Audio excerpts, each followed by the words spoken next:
So today, have a 1972 Ford Mustang 351 Ram Air. Absolutely beautiful, beautiful car. Just came out of the paint shop, and it's here at our shop so we can help our customer make this car even better. And so wanted to do a series, kind of about automotive life, what it's like to have your car in the shop, and the experience that your car has at the car doctor, which is us. My name is Eric Bagley, owner, Lloyd's Automotive and Transmission Specialist, Olympia, Washington. All right, let's get underway. So just do a little walk around to see exactly what we're working with. Very beautiful.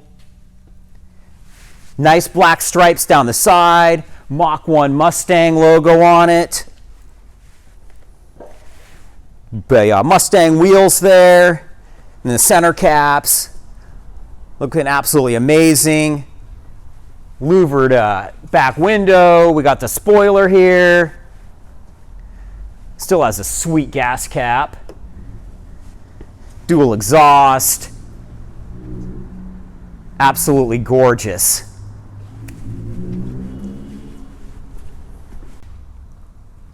Wow, and look at those seats. Red, black stripes, all redone. Oh my God, I am in love. The Fastback is one of my favorite models of Mustang. Absolutely amazing. All right, let's get underway here. Now that we got the overview done and got to see, kind of what we're working with, we're going to get the hood opened on it. Wait, no handle in here for the hood. 1972, got to come out over here. Silly me. And, oh my God, that's heavy. They certainly don't make hoods like that anymore. And oh wow, true Ram Air. So sometimes it's to have a Ram Air hood. It's another thing to have actually true Ram Air. Got the servos up here on either side. And they've got the vents up in there that open and close when the extra air is needed. And it just flows through here and goes down into the carburetor to give that extra air to it. Very, very, very cool. And this is a very clean motor. It's obviously been worked on before and a lot of work done. Got upgraded spark plug wires on it.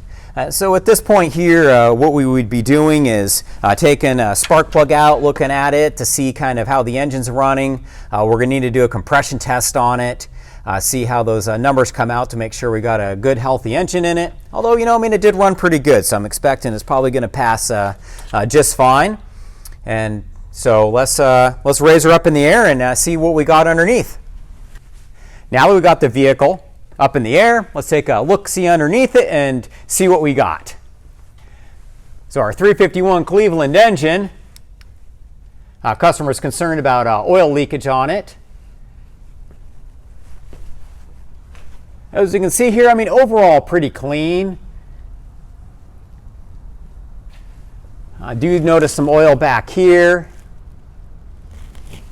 And one of the things you're going to look for is looking up above the transmission to see if oil is coming down from the top and running around, or is it coming from inside the bell housing area.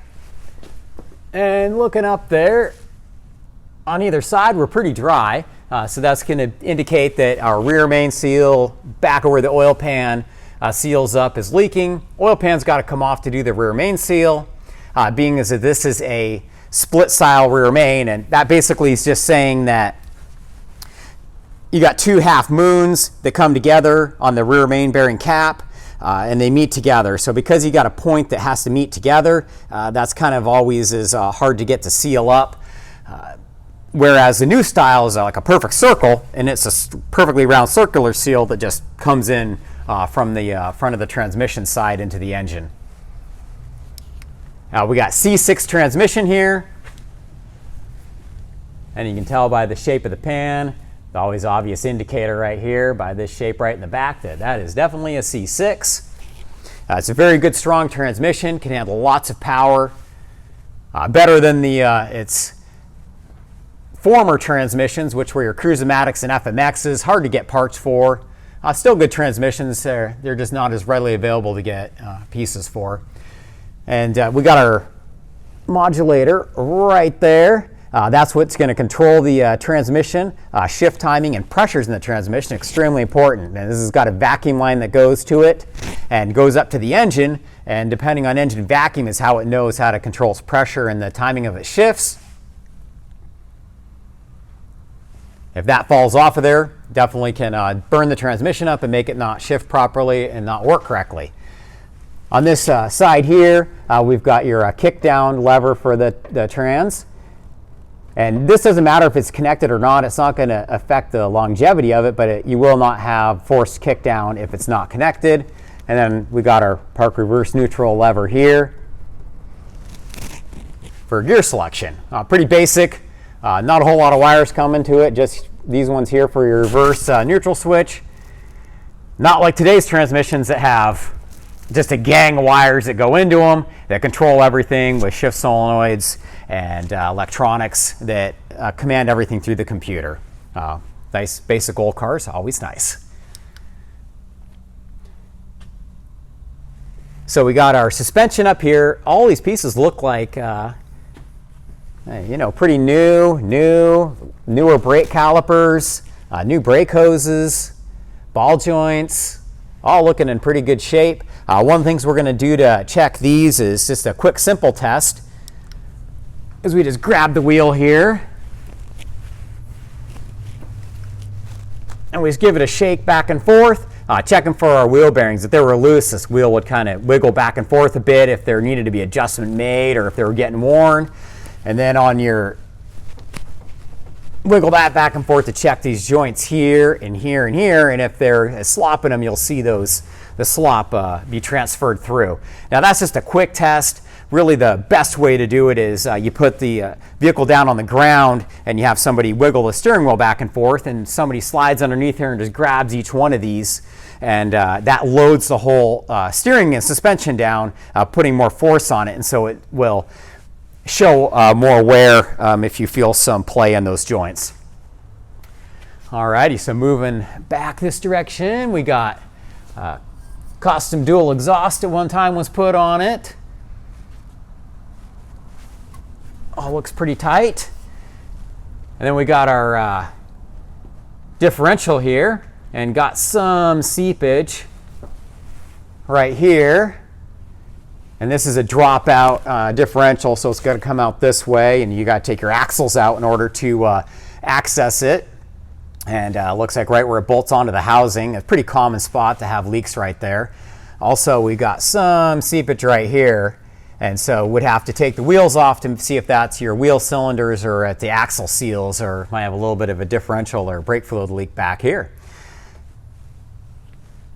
So at this point here, what we would do is take the tires off the vehicle so we can inspect the brakes and see how those guys look on it, and we could help our customer and see what would be the best repair for him. All right, let's get this guy down. Really appreciate you watching this video. If there's other things or videos that you want to see or particular things with vehicles, would love to share those with you and add to the collection that we're going to be creating here. Appreciate it. Definitely hit the like button and subscribe for more content, and we will have some additional parts on this vehicle once we have it done, and show you what we did to it, and maybe even go for a little test drive and see how she runs down the road. So stay tuned for more.